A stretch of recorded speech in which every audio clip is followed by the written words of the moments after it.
अस्सलाम वालेकुम। अरे व्यूअर्स, देखिए ये वीडियो हम ओल्ड एज के बारे में बना रहे हैं और अगर हम बुज़ुर्गी की बात करें और अपने वालिदैन की बात ना करें तो इस वीडियो के साथ नाइंसाफ़ी होगी। तो आप मिलिए हमारे वालिद साहब से 97 ईयर्स ओल्ड इस वक्त, और ये हमारी मम्मी है 92 ईयर्स ओल्ड। ये वीडियो हमारा मकसद है न्यू जनरेशन को इंस्पिरेशन देना, वालिदैन से जो बातें हमने कही है उसके बारे में सोचना, और 60 प्लस अगर आप हैं तो ये आपके लिए और भी ज़्यादा इम्पोर्टेंट हो जाता है। तो आप इस वीडियो को देखिए और फॉलो कीजिए जो हमारे हेलो व्यूअर्स, आइए आज बात करते हैं इंसानी ज़िंदगी की एक ख़ास उम्र के बारे में। उम्र का एक ख़ास हिस्सा, एक ख़ास पड़ाव, बुढ़ापा, ओल्ड एज या वृद्धावस्था। ओल्ड एज, वैसे तो इसके लिए कुछ भी कोई कानून और कोई सीमा लागू नहीं है कि एग्जैक्ट किस ईयर से बूढ़ा मान लिया जाए, लेकिन फिर भी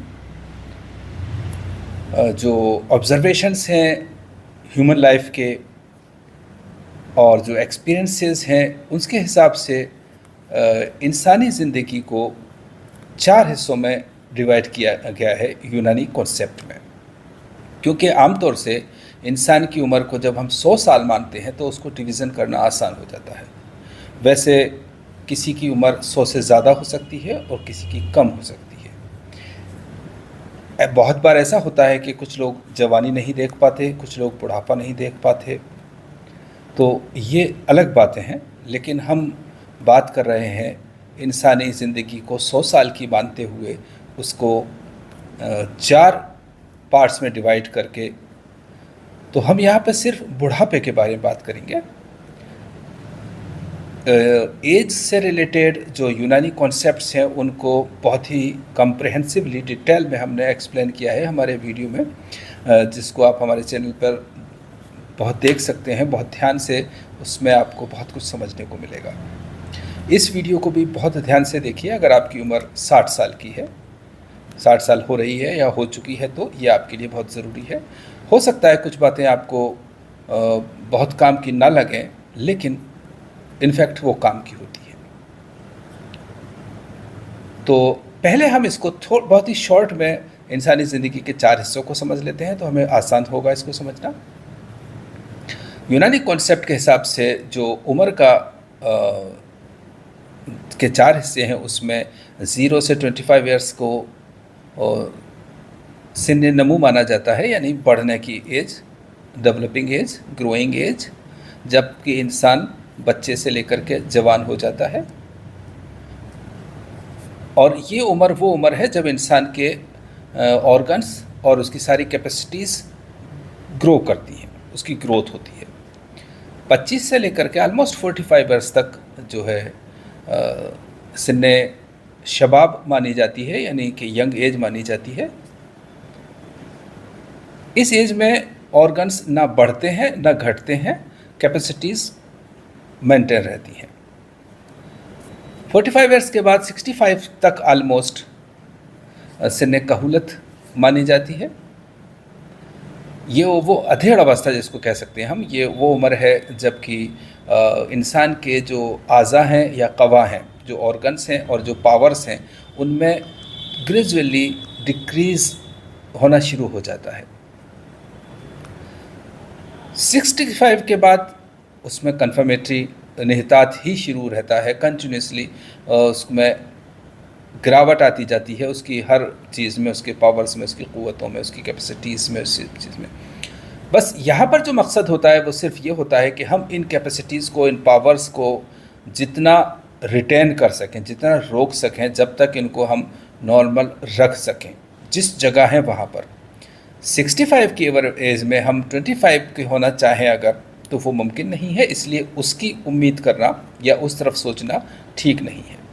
65 ईयर्स में अगर आप सही हालत में हैं तो ये आपके लिए बहुत खुशी की बात है, एक बड़ी बात है। तो हम यहाँ बात करेंगे 60 ईयर्स के बाद से, जब कि हमारे क़वा में, हमारे उसमें इन्हितात शुरू हो जाता है, ग्रेजुअली सब ऑर्गन्स के पावर्स में डिक्रीज़ होना शुरू हो जाता है। उस वक्त हमारा मकसद होना चाहिए कि हम अपने जो भी पावर्स हैं उनको रिटेन करें। चूँकि देखिए, उम्र के या एज के हर एज में, हर वक्त में दो कंडीशंस होती हैं, एक तंदुरुस्ती की कंडीशन और एक बीमारी की कंडीशन। अगर हम तंदुरुस्त हैं तो हमें तंदुरुस्ती को बचाए रखने के लिए कोशिश करनी चाहिए और उस हिसाब से हमारी लाइफ को मेंटेन करना चाहिए।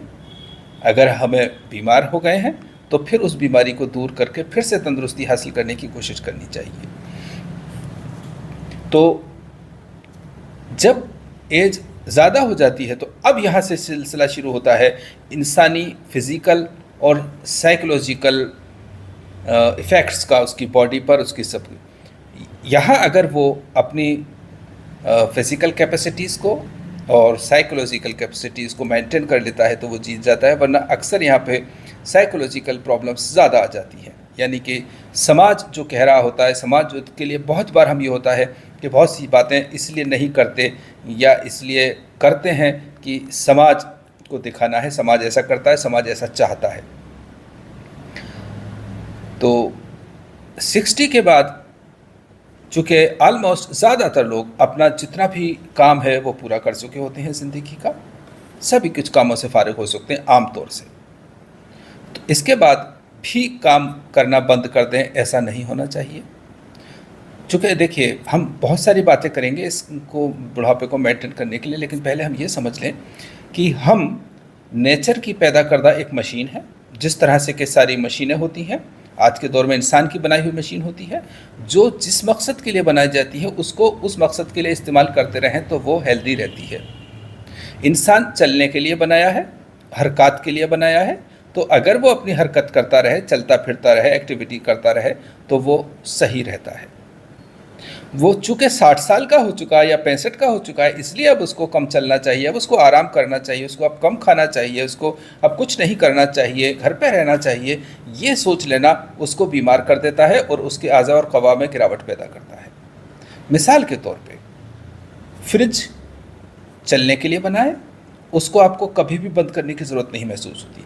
कभी कोई प्रॉब्लम हो जाए तो उसकी सफाई के लिए, उसके रिपेयर के लिए आप बंद करते हैं, बस उतना, उसके बाद उसको नहीं। वो हम इसी तरह से बनाया गया है। उसमें हीट को एवापोरेट करने के लिए, एग्जॉस्ट करने के लिए, मेंटेन करने के लिए सारे इंतज़ाम हैं। इसी तरह से कार, व्हीकल्स, चाहे बाइक हो, वो चलने के लिए बने हैं। उनको अगर आप खड़ा कर देंगे तो जल्दी ख़राब होंगे, ज़्यादा ख़राब होंगे। वो चलते रहेंगे तो कभी कभी मेंटेनेंस मांगेंगे, खुराक मांगेंगे, बस, और चलते रहेंगे। लेकिन दूसरी तरफ अगर मिक्सर है, ग्राइंडर है, वो आप दिन भर नहीं चला सकते। आपको उसको घंटे 2 घंटे बाद रेस्ट देना है, हीट हो जाएगी, गर्म हो जाएगा, ठंडा करना पड़ेगा, फिर से आप चला सकते हैं, फिर चलाएं। इस तरह से होता है। तो इंसान जो है वो रुकने के लिए नहीं बना है, चलने के लिए बना है, और उसके लिए बीच बीच में रेस्ट चाहिए। ये दोनों चीज़ों का मिक्सचर है। तो इसलिए बुढ़ापा हो गया है। पहली बात तो ये है कि इंसान को साइकोलॉजिकली ये मान लेना कि मैं बूढ़ा हो गया हूँ, ये बहुत गलत कॉन्सेप्ट है। इंसान को जिस्म से चाहे वो जैसा भी लगता रहे, जो भी हो, लेकिन दिल से जवान रहना चाहिए। ये बड़ा ज़रूरी चीज़ है। अब हम बुढ़ापे के एतबार से पहली ज़रूरत की बात करते हैं। अक्सर क्या होता है, हम अपने एक्सपीरियंस की बात भी कर रहे हैं और हमारे जो कॉन्सेप्ट्स हैं यूनानी के, उसके एतबार से भी बात कर रहे हैं कि जैसे ही उम्र ज़्यादा होती है, आम तौर से कोई भी शख्स कम चलना फिरना और कम खाना शुरू कर देते हैं, इसलिए कि हम बूढ़े हो गए हैं, हमारी उम्र ज़्यादा हो गई है, इसलिए अब हमें कम खाना चाहिए। कोई चीज़ अगर हमें हज़म नहीं होती है, कोई वजह है तो अलग बात है, वरना इस वजह से कि हम बूढ़े हो गए हैं अब हमें कम खाना चाहिए, थोड़ा थोड़ा खाना चाहिए, ज़्यादा हज़म होगा अच्छा होगा, ऐसा नहीं होना चाहिए। आपको अगर हज़म हो रहा है तो आपको अपनी पूरी खुराक लेनी चाहिए, ना इस वजह से बढ़ा देनी चाहिए कि हम बूढ़े हो गए हैं तो अब हमें एनर्जी ज़्यादा लेनी चाहिए ताकि हम ज़्यादा जी सकेंगे। अगर आप कम खाएंगे तो इनसफिशिएंसी की या डेफिशिएंसी की बीमारियां हो जाएंगी, ज़्यादा खाएंगे तो फसाद की बीमारियां हो जाएंगी। इसलिए जो आपकी खुराक हमेशा से चल रही है उस खुराक को आप मेंटेन रखिए, उतना ही लेते रहिए। अगर बीमारी के हिसाब से, फॉर एग्जांपल डायबिटीज़ के हिसाब से कुछ रेस्ट्रिक्शंस हैं, ब्लड प्रेशर के हिसाब से कुछ रेस्ट्रिक्शंस हैं, तो ठीक है, उनको फॉलो करना है, लेकिन बाकी खुराक अपनी पूरी लेनी है। इस वजह से हमने बहुत अपनी 40 इयर्स की एक्सपीरियंस में बहुत से केसेस इस तरह के देखे हैं कि जिन लोगों ने कुछ गलतियां की और फिर वो नुकसान हुआ। यानी कि बूढ़ा होने 60 साल के बाद या रिटायरमेंट के बाद कुछ लोग ऐसा करते हैं कि बहुत ज़्यादा एक्सरसाइज करना शुरू कर देते हैं कि हम एक्टिव रहेंगे, हम यंग हो जाएंगे, सही रहेंगे। बहुत ज़्यादा उस वक्त एक्सरसाइज करने से क्या होता है कि मादा जो है वो जिस्म का तहलील हो जाता है और इंसानी जिस्म में बहुत सारी चीज़ों की कमी आने लगती है। कम खाना और वो रखना, और फिर हम सोचते हैं कि अपने आप को स्लिम ट्रिम रख लेंगे तो हम ज़्यादा उम्र जिएंगे या हेल्दी रहेंगे। ऐसा नहीं होता है। एज के हिसाब से कैपेसिटी होती है और उसी हिसाब से एक्सरसाइज करनी चाहिए, और एक्सरसाइज में सिर्फ वॉक वाली एक्सरसाइज ही ठीक रहती है। खाना आप जो भी खाते हैं न्यूट्रिशियस खाएं और ताज़ा खाएं, ये आप हमेशा ही ध्यान रखें। खाना, अगर आप तंदुरुस्त रहना चाहते हैं, अगर आप अपने जिस्मानी दर्दों से, जो पेन्स हैं, उनसे बचना चाहते हैं, तो आपको खाना हमेशा ताज़ा खाना चाहिए। चाहे खाना आप कम कम खाएं, ज़्यादा अपना प्रॉपर नहीं खा पाते हैं तो, लेकिन दिन में कई बार खाएं। यही वो चीज़ है जो आपको ज़िंदा रखती है, आपको तंदुरुस्त रखती है और आपको चलाए रखती है। खाना हर शख्स का अलग होता है। ये एरिया वाइज भी डिफ़र करता है, पसंद के हिसाब से भी डिफ़र करता है। इसलिए आपको जो पसंद है, आपकी बॉडी की जो रिक्वायरमेंट है, आपके जो एरिया की रिक्वायरमेंट है, आप वो खाएं।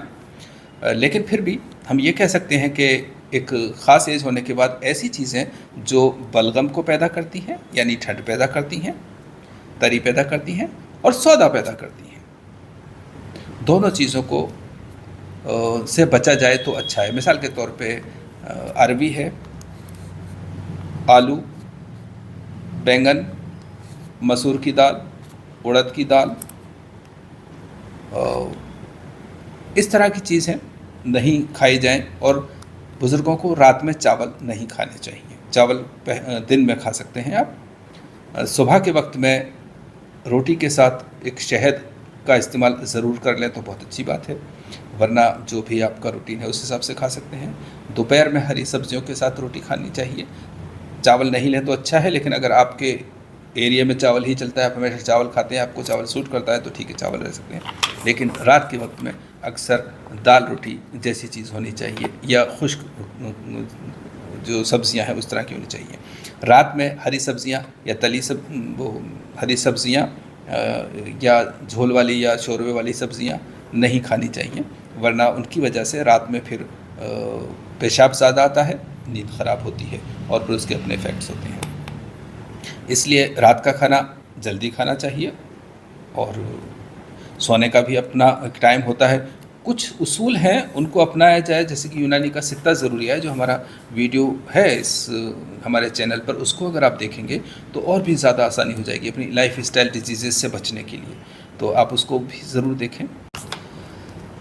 हाँ, याद आया, रात में खीरा, ककड़ी या खीर या जो ठंडे फ्रूट्स हैं, आइसक्रीम, ऐसी चीज़, कोल्ड ड्रिंक्स, ये नहीं लेने चाहिए बिल्कुल एज के हिसाब। हाँ, माना हमने, आप तंदुरुस्त हैं, आप खा भी लेते हैं, आपको हज़म भी हो जाता है, लेकिन रात के वक्त इन चीज़ों का अगर आप हेल्दी रहना चाहते हैं, उम्र के लिए तो नहीं कह सकते कौन कितना जिएगा, लेकिन तंदुरुस्ती के लिए हम कह सकते हैं और कर सकते हैं, तो ज़रूरी है कि फिर आप इन चीज़ों को फॉलो करें, इन चीज़ों को मानें, क्योंकि खाना वो चीज़ है जो आपको एनर्जी देता है, आपको पावर देता है, और इसी के साथ अगर उसमें एतदाल नहीं रखा जाए तो वो बीमारियां भी देता है। इसलिए खाने के लिए बहुत ध्यान से खाना चाहिए, लेकिन कम बिल्कुल नहीं खाना चाहिए। इस लिहाज से अगर आप सही खाते हैं तो कोई प्रॉब्लम अगर होती भी है तो आपकी बॉडी उससे फाइट कर पाती है। बुढ़ापे से रिलेटेड वीडियो बनाया जाए और उसमें मैं अपने पेरेंट्स का जिक्र ना करूं तो ये वीडियो के साथ नाइंसाफ़ी होगी। यहाँ पर मैं अपने पेरेंट्स की एग्जांपल देना चाहूँगा, जो बहुत लोगों के लिए बहुत कुछ सीखने को मिलेगा, समझने को मिलेगा। और हमारी वाइफ तो इस बारे में ये कहती है कि जो लोग भी कम खाते हैं, नहीं खाते हैं, या हाय हाय तौबा तौबा करते रहते हैं किसी भी वजह से कि नहीं ये नहीं चलेगा, वो नहीं चलेगा, उनको हमारे वालिदैन से मिलना चाहिए।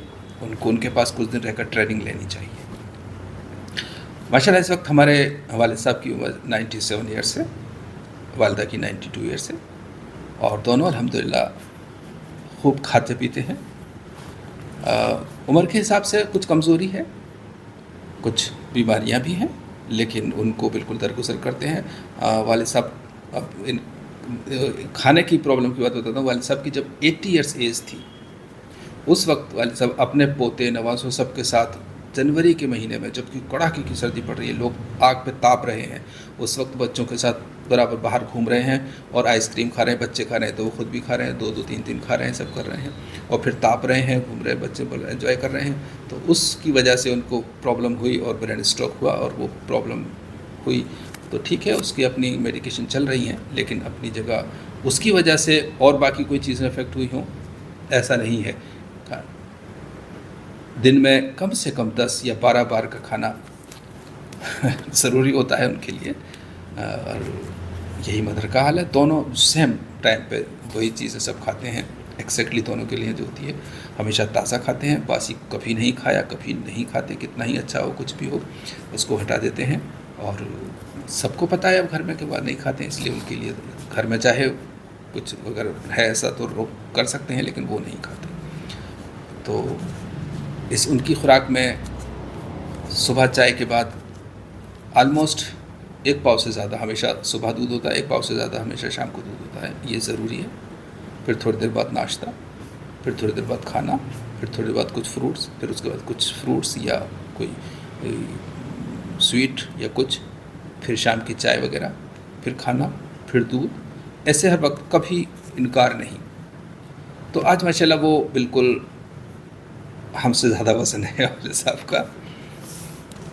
तो खाना जो प्रॉब्लम भी हो जाती है ना, तो उसका उन पर कोई ख़ास असर नहीं होता, कभी कोई असर नहीं। पूरे दांत हैं उनके अल्हम्दुलिल्लाह, पूरे बाल हैं, तो ये खुराक की बदौलत है। हमेशा ही उन्होंने, वो बताते हैं कि हमेशा ही उन्होंने ताज़ा खाया है, खूब खाया है, अच्छा खाया है।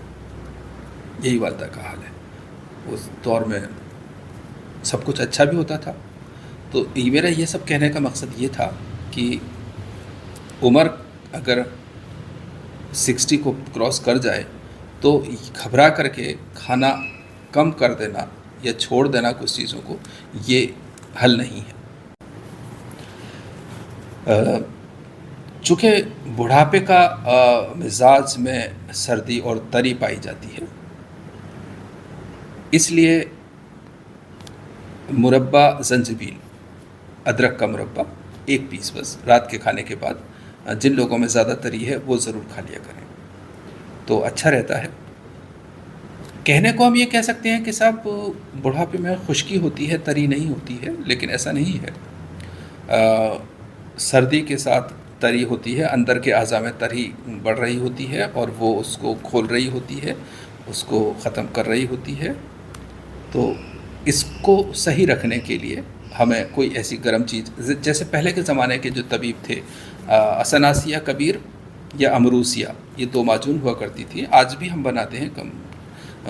वो बुज़ुर्गों के लिए एक बहुत अच्छी चीज़ है। 60-70 साल के बाद अगर उन चीज़ों का आधा चम्मच रोज़ खाया जाए, दोनों में से एक या दोनों, तो बहुत सारी चीज़ों से आदमी बचा रहता है।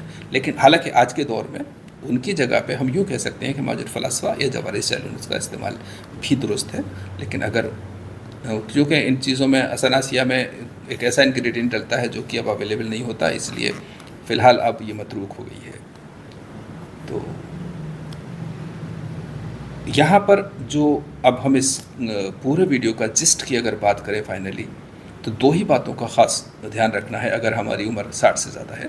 एक तो ये कि हम उम्र ज़्यादा हो गई है इसलिए बैठ जाएं, आराम करें, लेटे रहें, घर में टीवी देखते रहें, अखबार पढ़ते रहें या घर के अंदर कैद हो जाएं, ऐसा नहीं होना चाहिए। कोई ना कोई काम ज़रूर करते रहना चाहिए। जो भी आपकी ज़िंदगी में काम रहा है, अगर वो काम हो सकता है तो वो, नहीं तो उसकी जगह कोई दूसरा काम अपना लेना चाहिए।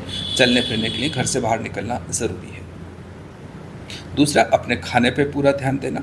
जो आपको पसंद है या जो आपको हज़म हो जाता है, आपकी बॉडी की रिक्वायरमेंट है, वो खाना आप रोज़ खाएं, खूब खाएं, बराबर खाएं। तीसरी बात अगर आप इसमें ऐड करना चाहें तो हम ये कह सकते हैं कि अगर कोई प्रॉब्लम हो जाती है तो उसको फ़ौरन डॉक्टर से कंसल्ट किया जाए, इग्नोर नहीं किया जाए और अपने लेवल पे उसकी ट्राई नहीं की जाए। हमने ऐसे भी बहुत केस देखे हैं जो सेल्फ मेडिकेशन हम कह सकते हैं कि अपने लेवल पे ही बहुत सी चीज़ें समझ करके और इलाज करते हैं और केस बिगड़ जाता है। यंग एज में फिर भी ये सब चलता है, नहीं होना चाहिए लेकिन चलता है, और ओल्ड एज में इसकी गुंजाइश नहीं होती। इसलिए ये इन 3 बातों का ख्याल रखा जाए तो जब तक ज़िंदगी है आप हेल्दी रह सकते हैं। या कुछ बीमारियां अगर हैं, कुछ प्रॉब्लम्स हैं, तो उनके साथ भी आप अपनी लाइफ को अच्छी गुजार सकते हैं। आज के दौर में कुछ प्रॉब्लम्स हैं जो न चाहते हुए भी किसी तरह से हो जाती है, चूँकि उन चीज़ों का ध्यान बिल्कुल यंग एज से रखा जाता है तो आप बच सकते हैं। उसके बाद भी गारंटी तो नहीं है, लेकिन फिर भी चांसेस बहुत हो जाते हैं कि आप उन चीज़ों से बचे रह सकते हैं। फॉर एग्ज़ाम्पल डायबिटीज़ या हाइपरटेंशन, ऐसी चीज़ों से। लेकिन अगर है तो उसके साथ फिर ज़िंदगी को हेल्दी बना करके जिया जा सकता है। और आखिर में कुछ ऐसी बातें जो ओल्ड एज में हमें करनी चाहिए, अपनानी चाहिए। कुछ फिज़िकल बातें, कुछ सोशल बातें, कुछ साइकोलॉजिकल बातें। सबसे पहले इस बात का ध्यान कर रखना चाहिए कि बुढ़ापे में, ओल्ड एज में कब्ज़ ना हो। अगर कब्ज़ होता है तो उसको ट्राई करनी चाहिए कि खाने की चीज़ों से ही दूर किया जा सके, जैसे कि पपाया है या अंजीर है या मवीज़ मुनक्का, इस तरह की चीज़ों इस्तेमाल किया जाए, या फिर त्रिफला। जैसा मैंने कहा, दूध का ख्याल रखा जाए कि दूध अगर आप पी पाते हैं, हज़म होता है, तो दूध ज़रूर रखना चाहिए। और 1-2 बातें और मैं अपनी तरफ से जो सोशल हैं, साइकोलॉजिकल है, उनको भी बुढ़ापे में ज़रूर अपनाना चाहिए। उनकी वजह भी मैं बताऊंगा। बच्चों को प्यार दें। अपने घर में जो भी बच्चे हैं आपसे छोटे हैं उनको बहुत प्यार दें, और प्यार के साथ साथ कभी कभी तोहफे दें, गिफ्ट दें। वो कैश भी हो सकता है और कुछ चीज़ें भी हो सकती हैं, चूँकि ये वो जनरेशन है जो आने वाले वक्तों में आपका ख्याल रखेगी। अगर आप आज पावर्स में हैं, ठीक है, कल आप कमज़ोर होते हैं, उसके बाद आपका सहारा, आपका पावर ये बनते हैं। और अगर आपने इनसे बातें नहीं की, इनको प्यार नहीं दिया, इनको अपना नहीं बनाया, तो वो ठीक है, आपका अपना खून है, आपके अपने सगे हैं, उसके बावजूद भी जो सगापन जिसको कहें, अपनापन, वो आता है बातें करने से, एक दूसरे को समझने से। और जैसा कि मज़हब इस्लाम में कहा गया है कि तोहफ़े दिया करो, तोहफ़े देने से मोहब्बत बढ़ती है। इसलिए ये एक बहुत ज़रूरी चीज़ है कि आप बच्चों को, और सच बात यह है कि ख़ास एज के बाद जो कुछ भी होता है वो बच्चों का होता है, तो क्यों ना अपने सामने खुशी खुशी कम कम थोड़ा थोड़ा देते रहना चाहिए। इसके अलावा अगर आप साहिब हैसियत हैं, कैपेसिटी है, तो गरीबों की मदद करें, और पहले अपने पास वालों की, फिर उसके बाद जहाँ तक जितना हो सके। ये पर्सन टू पर्सन डिफ़र करेगा, लेकिन अगर आप अपना बुढ़ापा अपने सही गुजारना चाहते हैं तो अपने घर के जो छोटे बच्चे हैं, आपकी बहू हैं, बेटी की तो बात कर ही नहीं सकते, वो तो हर हाल में आपको प्यार करती है, आपकी अपनी है, लेकिन फिर भी बहुओं को आप बहुत प्यार दे करके और उनको इज़्ज़त के साथ, और वही तोहफे वाली बात की गिफ्ट, बात बात पे किसी बहाना, मौका देख करके उनको गिफ्ट देते रहना चाहिए। तो इससे वो बहुत खुश रहते हैं, आपकी इज़्ज़त करते हैं, आपको प्यार करते हैं, आपका ध्यान रखते हैं, जिसकी कि एक ख़ास है इसके बाद बहुत ज़रूरत पड़ती है, और जिसकी कि आज के दौर में बहुत कमी हो गई है।